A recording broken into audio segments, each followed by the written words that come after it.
Here we go.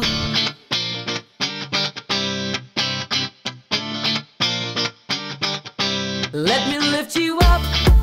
We'll go right to the top. Let the sun come up. Together we can fly.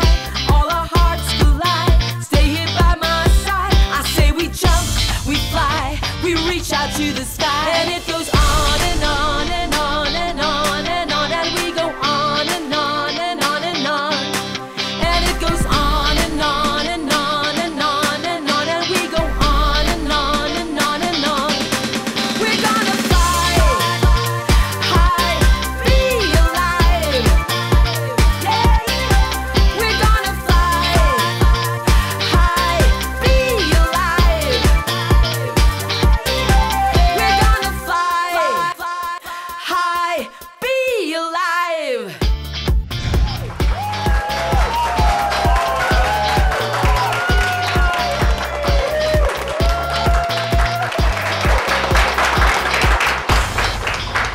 Welcome po sa isa na namang edisyon ng inyong paboritong kakwentuhan tuwing Sabado, ang Be Alive. So, 2 weeks ago po, nagbigay-pugay tayo sa mga tinatawag nating unsung heroes. Ngayong araw pong ito, muli nating uusisain ang buhay ng isa pang tinatawag nating modern-day heroes, ang mga overseas Filipino. Yes, that's true. We consider them our unsung heroes kasi they contribute to the GNP of the Philippine Mga economy, overseas di ba? Filipino workers to, Saka, Ana. oo, Yeah. saka malaki rin ang naitutulong nila para malutasan ng mga pangangailangan ng mga pamilya nila. Tsaka yung economy ng Philippines tumataas dahil sa kanila, di ba? Oo, grabe. Talagang heroes natin. Kung hindi sa kanila, wala. We would not have been able to survive, no? That's true. Pero lahat po ito ay may kasamang sakripisyo. Aside from the loneliness, di ba, Susan, Tita Maggie, siyempre yung hirap na mawawalay sila sa kanilang pamilya, no? Totoo. Isang malungkot na realidad ng mga OFW is that, siyempre, dadating din yung time na magkakasakit sila. Pero po ang lahing Pilipino, likas na matatag at palaban. Kaya naman, anumang laban ng buhay ay kanilang pinagtatagumpayan. Katulad na lang ng pagtatagumpay ng ating bida sa kwentong si Marshall Mogan sa kanyang pakikipagtunggali laban sa renal stone. Kilala rin natin ang dakilang OFW na ito. Natakot talaga ako kasi ayoko siyang mawala. So, lahat ng purpursige ko, ayokong mawala siya sa tabi ko. Hanggat maaari na inaatake siya, nandiyan ako sa tabi niya. Kasi, mahal ko siya. Ang mga OFW, mga bagong bayani ng ating bansa. Malaki ang naitutulong sa ating ekonomiya dahil sa mga dolyar na kanilang kinikita. Subalit gaya ng mga kilala nating bayani, malaki ang sakripisyong ginagawa nila para sa bayan. Ilan dito ay ang pagmamaltrato ng mga amo nilang dayuhan, hindi pagkain sa tamang oras at ang mahabang oras ng trabaho. Pero ang masakit sa lahat, malayo sila sa kanilang mga mahal sa buhay, lalo na sa asawa at anak. Minsan pa nga ay nagresulta ito ng hiwalayan. Maliit kung tutuusin ang kita ni Marshall sa Qatar, pero pinili pa rin niyang magtrabaho doon para buhayin ang pamilya. Kung dito, kita 15,000 kasi ang ang kinikita mo sa pera natin eh. So kung di ka mag-overtime or hindi mo ma-reach yung gusto mong panggastos sa pamilya mo. Naghiwalay man si Marshall at ng dati niyang asawa, muli siyang nakatagpo ng bagong pag-ibig nang umuwi siya sa Pilipinas. Subalit ang kanilang pagmamahalan ay sinubok nang nagkasakit si Marshall. Nagkaroon ng renal stones. Yung tagiliran niya, tsaka yung balakang niya, kung nakikita ko, every tatayo siya, tsaka pag tatagilid siya, hinahapos ko siya na bawal kasi daw sa doctor, sabi sa Muntinlupa, Alabang, bawal lang yung mga efficacy and oil. Hindi ako natatakot na matay. Kasi alam ko, darating yun eh. Kaya kong tanggapin. Pero yung hindi ako makapagtrabaho, hindi ako makapag-share sa mga gastusin, mahirap po sa isang ama na gano'n. So, kailangan po talaga, kung may sakit ng gano'n, pilitin mo makapagtrabaho ka. Kahit kumikirot siya, Kasi, tatabaho pa na siya. pag nakahiga ka lang, lalong sumasakit eh. So, hindi ko pinaparamdam na talagang Minsan hindi ko sa akin hindi ko pinapakita dinidibdib eh. na may sakit ako. Minsan makikita ko, lumuluha na lang. hindi ko pinapakita kung kanino-kanino na sa mga trabaho ko, sa mga taong customer ko na ginagawa. Hindi ko pinapakitang masakit. Kirot siya, ngalay, yung ihi mo, pigil siya. Hindi ka makadumi, hindi ka makaihi, hindi ka makautot.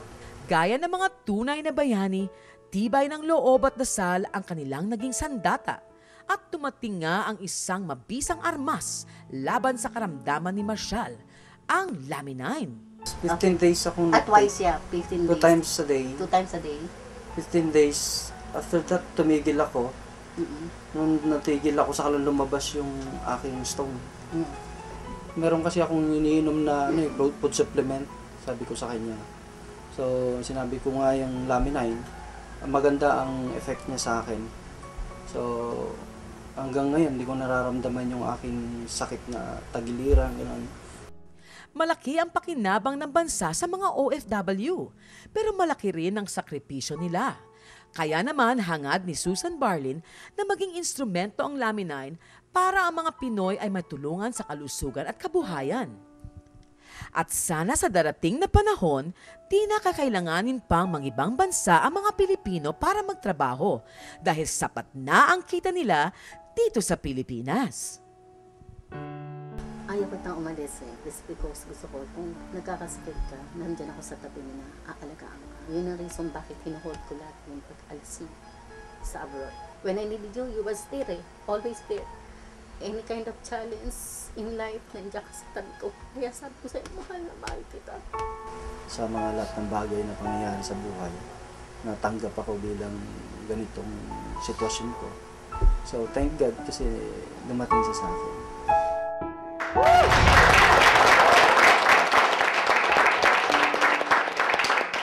Nakakabilib talaga ang determinasyon ng mga Pilipino.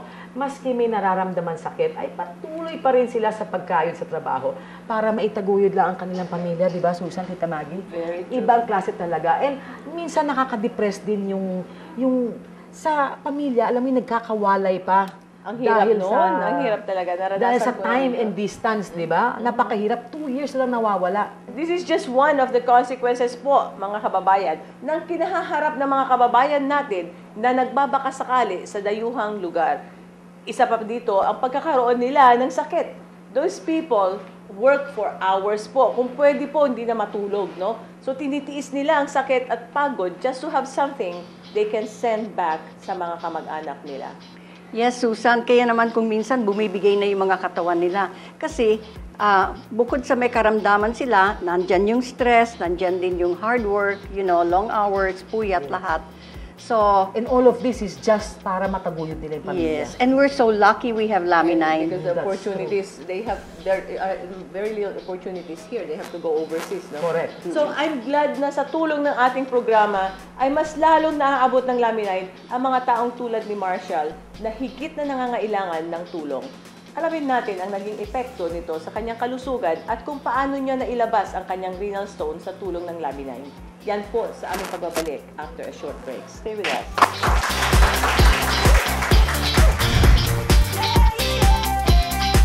Be alive!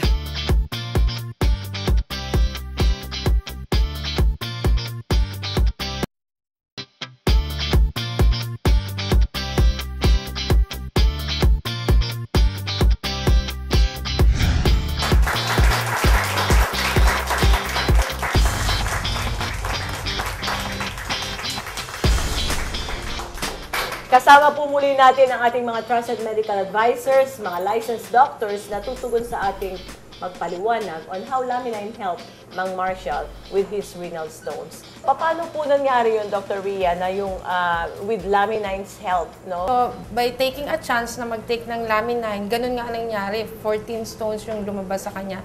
Actually, ang renal stones po, no, usually kasi ang experience mo dyan, pain talaga, no? Sa pag-ihi, Sa no? pag-ihi, no? Kasi yung iba, lalo na pag it reach more than 3 millimeters, mahirap mo na talagang ilabas yan. 3 millimeters of The size liquid, of the yeah. stone, no? But then, kung nakita nyo nga yung nilabas niyang stone, it's more than 3 millimeters Oh my gosh. lumabas, no? So, nare-relieve siya sa mga symptoms niya kasi katulad nga nung pain, yung difficulty ng urination niya.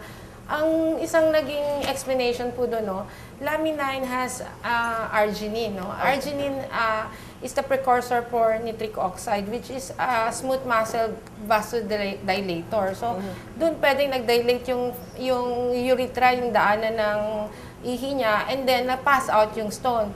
And then yung tolerance niya sa pain, no? Kasi ikaw, kahit dadaan yan, pero sobrang masakit, mas ipagdadasal mo na, wag na lang ilabas, di ba? Tama, Kasi tama. yun. But with Laminin, as we all know, pag nagtitake ka ng Laminin, yung tolerance mo sa pain, tumataas na rin. Exactly. And And the why good- is that scientific explanation? Bakit? Actually, yung mga amino acids na kasama sa Laminin, no, yung pain receptor, medyo nabablock niya yung detection ng pain. And Ayun. then, ang pinaka root cause din kasi ng stone formation is diet, no? Diet and dehydration, no? So, yung diet niya, alam naman natin, Laminin makes your body into balance, no? So, pag medyo acidic ka, mas marami kang na-form na acid stone, no? Pag alkaline, alkaline stone. So, ang ginagawa ng Laminin, pinupunta niya sa tamang pH yung katawan mo. Yung tinatawag nating homeostasis. Usually, metabolic yan eh. Siyempre, dehydration. You need to take a lot of fluids, no? So, but the good thing is, wala siyang excruciating pain na experience while passing the 14 Ayun. stones, no? And being a man, doctor, no, maybe you can explain to us the kind of pain this kidney stones, the kind of pain that you feel, no? Well, because I have not experienced it personally, so I will go on with encounters with my patients. And there are 3 painful conditions, the most painful conditions that you can ever imagine. 1 is having to deliver a child, childbirth. 2 is passing a kidney stone. And 3 is exactly what you have right now. So you can say that the act of passing a kidney stone is very painful. Because my background is mostly in the companies in the Cavite area, so you will see the employees, they don't drink water a lot, the food in the cafeteria is salty, so that is a very big contributing factor to develop kidney stones. So one day they're going to come to the clinic and they think they have urinary tract infection, but when I check them for anything else and I see the results, oh, I think you should have an ultrasound. So when we do the ultrasound, we find lots of stones in the kidneys. Wow. Now, from my experience, usually the ones who drink water, they pass the stones, but in a very painful and bloody way. Some patients actually, even if I give them diuretics, the drugs that make us go urinate more often, and tell them to do this and do that. Of course, the one kind of medicine that I know, Western medicine, you take this, you take that, they still keep coming back to me. We repeat the ultrasound and I send them to a specialist. The specialist says, oh, you need to have an operation done. Or you have to do this extracorporeal shockwave lithotripsy. Oh my God, that sounds so foreign Just to the me. name alone. Bali, ano Scary. yung ESWL, yun po, pag may stone ka, kailangan niyang durugin, mga ipas mo siya. But then, kung nakita nga ng mga audience natin sa yung nilabas ni Marshall, no, talagang mahahawakan mo po yung stone, no? Actually, I was really amazed, no? Nung tinanong ko rin siya na naipas niya yon, actually, in disbelief din siya na naipas niya, no? So, the good thing is na save niya na yung money niya from the From the recommended operation. regimen ng doctor niya. The good thing is yung holistic feel sa kanya, no? Sabi niya hindi lang naman yun yung binigay na magandang pakiramdam sa kanya sa pag-ihig kasi isa rin kasi po yun, no, pag may kidney stone ka, UTI, prone ka sa UTI, paulit. Tama. And then you drink, you take antibiotics more often, no? Alam nga natin na kuminsan nga yung mga Pilipino, they just take antibiotics Over-the-counter. or They on their self-medicate. own, self-medication. So They don't later, complete that complete course hindi of na therapy. mag-epekto yung antibiotics sa kanila kasi wala silang pera na pang do the operation, Exactly. SWL. So, pagtsatsagaan na lang nila paulit-ulit sila mag-antibiotics. So, katulad nung nangyari kay Marshall, he took a chance, no, na try niya ang Laminin, why not, no? Tama. Gaya ang sinasabi ko sa lahat ng taong may sakit, you really have to try it for yourself. Kasi wala pong mawawala.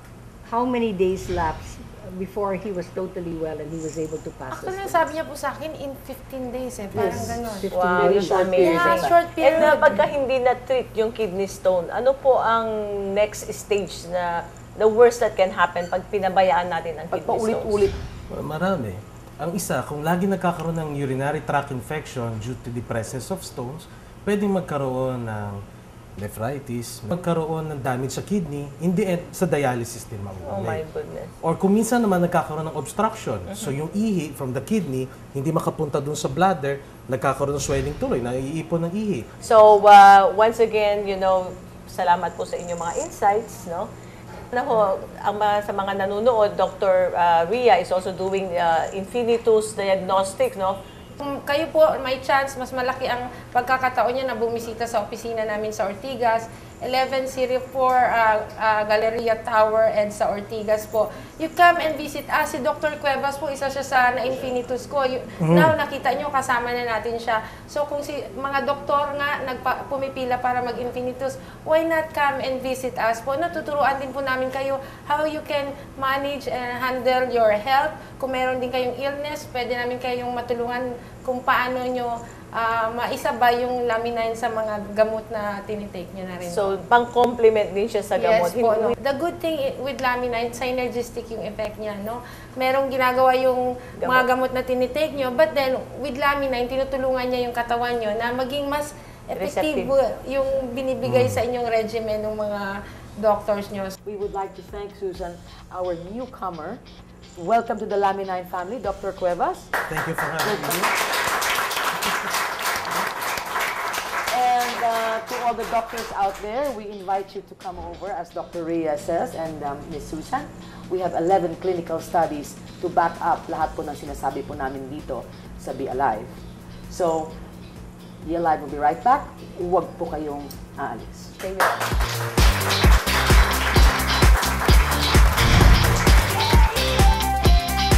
Be alive!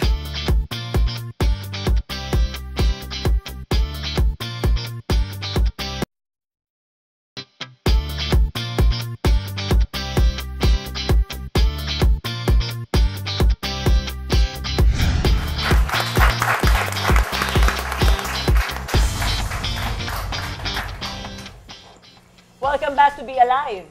Homesickness po, long hours, and demanding employers are just some of the problems na kinakaharap ng ating mga kababayang nagbabanat ng buto sa ibang bansa. So dito po sa ating show na Be Alive, ay atin pong tutugunan ang katulad ng mga dakilang hero po natin, unsung heroes na OFW. Hangad po namin na hindi mawalay ang bawat Pilipino sa kanyang mga mahal sa buhay para lamang sa mas malaking kita. Hindi lang pangkalusugan, pangkabuhayan po. Yan ang Laminin. At para mas maintindihan natin kung paano makakatulong sa mga OFW po, kasama po natin ang dalawa nating Platinum Directors na sina Ellie at saka si Sir Olan para po matunghayan ang buhay ng OFW. So Ellie, ilang taon na ang experience mo sa pagbiyahe sa ibang bansa? Ako po ay naging OFW sa Saudi Arabia for 16 years. Wow. At the age of 24, nag-start na po akong mag-abroad. No? Tumigil lang po ako at the age of 40. And Dennis, ilang taon naman ang experience mo sa pagbiyahe sa ibang bansang magtrabaho doon? Ako po ay 15 years na nag-abroad. And how old were you when you started? Actually po siguro nasa 26 or 27, something like that. Unang-unang aalis ka, ano ang nasa isip mo no? Nung una po, pinangarap ko rin kasing mag-abroad. Nung una, bago ko umalis, ako ay excited. Wow, makakapag-abroad ako, mababago ko na yung pamumuhay ng aking pamilya, mayaangat ko na po sila, no? So yun yung pakiramdam ko nung umpisa, excited ako. Pero in reality, 3 months lang yung excitement ko, napalitan ng homesick. And then dumating yung punto, nauuwi ako, masaya ako, yung aalis ka ulit, yun po ang napakahirap. Halos hindi mo mayakbang yung paa mo. Pinakikita mo sa pamilya mo na masaya ka, excited ka, but deep inside, talagang, eto na naman ako, iiwanan ko na naman sila. Exactly. I can just imagine, no? Ang sakit iwanan ng mga bata. Kung noong panahon yun, wala pang email siguro, hindi pa Wala. masyadong internet, di ba? Lalo po nung panahon namin, na dumating kami doon, dadalawa lang ang channel sa Saudi Arabia. Parehas pang Arabic. Hindi mo maintindihan. Minsan pinanonood mo na lang yung picture. Lumipas lang yung homesick mo. Ayun. No? Ito pa ang masaklap po, no?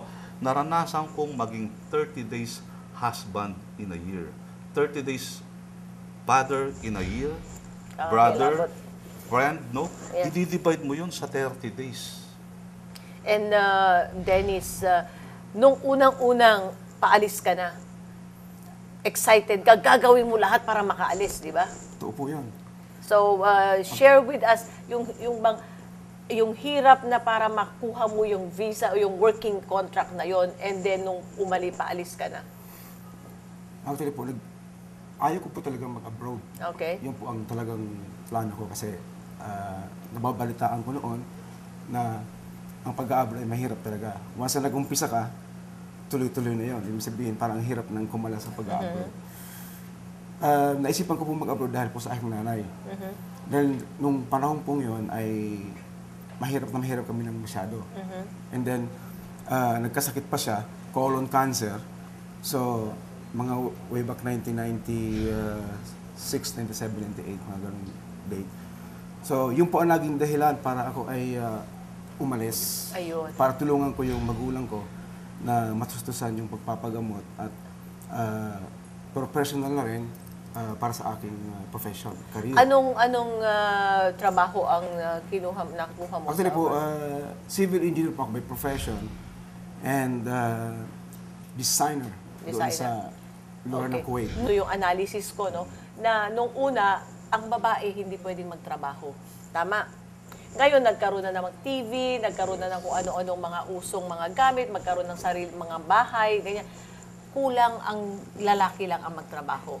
Diba? So, tinanggap na makapagtrabaho ang babae para magtulungan ang mag-asawa. Kulang pa rin. Tama? Ito po yan. Noon, may skill ka, pwede na.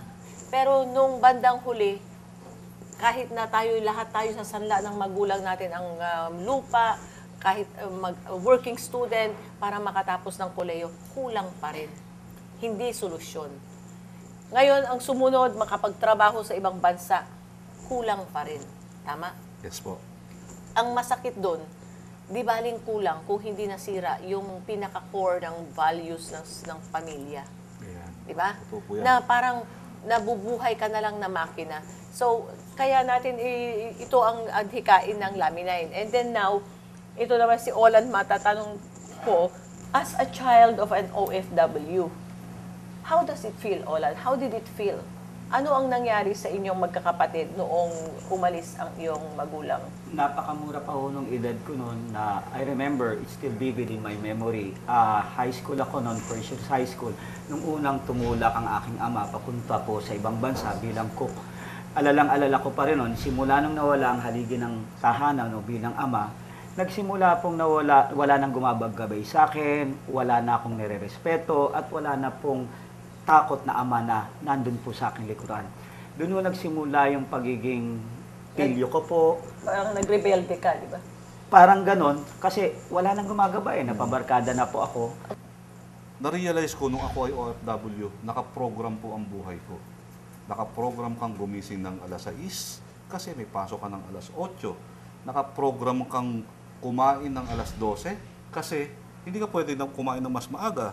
Nakaprogram kang umuwi ng alas 5 kasi bawal kang lumabas ng, at nakaprogram kang sumweldo ng ganun lang. Fix. Pero Fix. ang expenses natin hindi fix. Lumalaki. Oo. Hindi fix. Tumataas ang yung expenses, lumalaki, yung income mo ganun din. Tama. And Dennis, how would you say what you're making now? Iiwanan mo ba to at mag-abroad ka ulit? Actually po, kasalukuyan, ako po ay still nasa abroad. Oo. Yun po ang kasalukuyan ngayon. Pero nakita ko po, yung nung mag-umpisa akong gawin yung programa ng Forever Rich Philippines, ay malaki na po ang nadadagdag sa aking sweldo. Mas malaki ang naitutulong sa aking presenting. Okay. And dollar pa rin. Hero pa rin tayo sa Pilipinas dahil nandito na tayo, dollar earner pa, ang puhunan 6,000 lang, right? At saka ito po, no?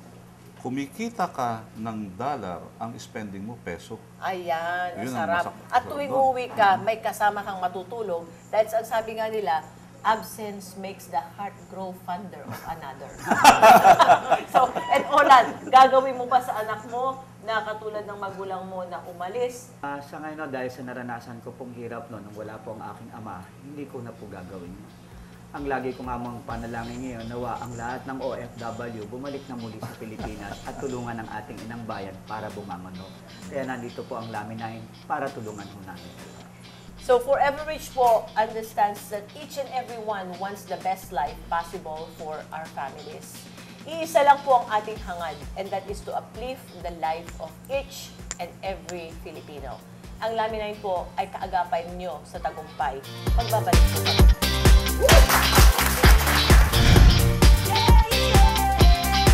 Be alive!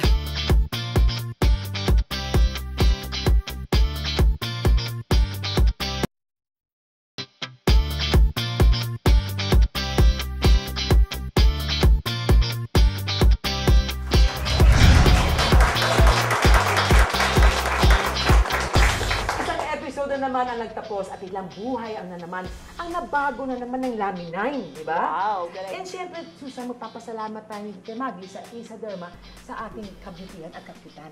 Oo nga eh. Salamat, Isa. And next week, bago na naman ang magiging episode natin na isang kwento na may kirot sa puso ang atin muling masasaksihan dito. Samahan niyo muli kami next week sa pagpapatuloy ng ating misyon. Be a blessing to everyone. I believe that there is always hope, not just for our OFWs who are looking for a miracle, but for each and every one of you watching our show. So always remember na sa bawat gising ay may bagong blessing. So, stay happy, Stay healthy, Stay wealthy. and